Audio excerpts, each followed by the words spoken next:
আসসালামু আলাইকুম, স্বাগতম ইসলামিক মানে চ্যানেলে। আজ আমরা শুরু করছি সূরা আল বাকারা, আয়াত ২৬ থেকে ৩০। দয়া করে মনোযোগ দিয়ে শুনুন। এখানে থাকবে আয়াত ও তার ব্যাখ্যা বাংলায়। ইন্নাল্লাহা লা ইয়াস্তাহি আন ইয়াজরিবা মাসালাম্মা বা উজাতান ফামা ফাউকবাহা ফা আম্মাল্লাজিনা আমানু ফা ইয়ালামুনা আন্নাহুল হাক্কুম মির রাব্বিহিম ও আম্মাল্লাজিনা কাফারু ফা ইয়াকুলুনা মাজা আরাদা আল্লাহু বিহাজা মাসালা ইউদিল্লু বিহি কাশিরাও ওয়া ইয়াহদি বিহি কাশিরাও ওয়া মা ইউদিল্লু বিহি ইল্লাল ফাসিকিন। নিশ্চয়ই আল্লাহ লজ্জাবোধ করেন না কোনো উপমা দিতে, হোক তা মশার কিংবা তারও ঊর্ধ্বে। যারা ঈমান এনেছে তারা জানে যে এটি তাদের প্রতিপালকের পক্ষ থেকে সত্য। আর যারা কাফির তারা বলে, আল্লাহ এই উপমার দ্বারা কি বোঝাতে চান? এর মাধ্যমে আল্লাহ অনেককে পথভ্রষ্ট করেন এবং অনেককে হেদায়াত দেন, আর তিনি শুধু অবাধ্যদেরই পথভ্রষ্ট করেন।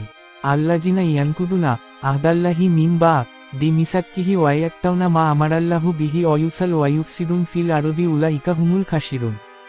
যারা আল্লাহর অঙ্গীকার ভঙ্গ করে তা দৃঢ় করার পর এবং আল্লাহ যে সম্পর্ক জুড়ে দিতে বলেছেন তা ছিন্ন করে, আর পৃথিবীতে ফিতনা সৃষ্টি করে, তারাই হলো ক্ষতিগ্রস্ত। কাইফা তাকফুরুন বিল্লাহি ওয়া কুনতুম আমওয়াতান ফা আহাকুম সুম্মা ইউমিতুকুম সুম্মা ইউহয়িকুম সুম্মা ইলাইহি তুরজাউন। তোমরা কেমন করে আল্লাহকে অস্বীকার করছো, অথচ তোমরা মৃত ছিলে। তিনি তোমাদেরকে জীবন দিয়েছেন, তারপর তিনি তোমাদেরকে মৃত্যু দেবেন, আবার তিনি তোমাদেরকে জীবিত করবেন, এরপর তারই কাছে ফিরে যাবে। হুয়াল্লাজি খালাক লাকুম মাহফিল আরদি জামিয়াও সুম্মাস্তাওয়া ইলাস শামাইফা শাওয়াহুন্না সাব আশামাওয়াতি ওয়া হুয়া বিকুল্লি শাইইন আলিম। তিনিই সেই সত্তা যিনি তোমাদের জন্য পৃথিবীতে যা কিছু আছে সব সৃষ্টি করেছেন। তারপর তিনি আকাশের দিকে মনোযোগ দিয়েছেন এবং তা ৭ আকাশ আকারে সুবিন্যস্ত করেছেন। আর তিনি সর্ববিষয়ে অবগত।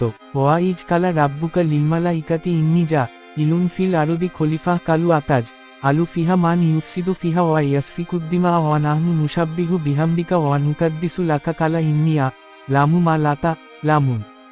আর যখন তোমার প্রতিপালক ফেরেশতাদের বললেন, আমি পৃথিবীতে একজন প্রতিনিধি স্থাপন করব, তারা বলল, আপনি কি সেখানে এমন কাউকে স্থাপন করবেন যে সেখানে অনর্থ ঘটাবে এবং রক্তপাত করবে? অথচ আমরা আপনার স্তুতি করছি, আপনার পবিত্রতা বর্ণনা করছি। আল্লাহ বললেন, আমি যা জানি তা তোমরা জানো না।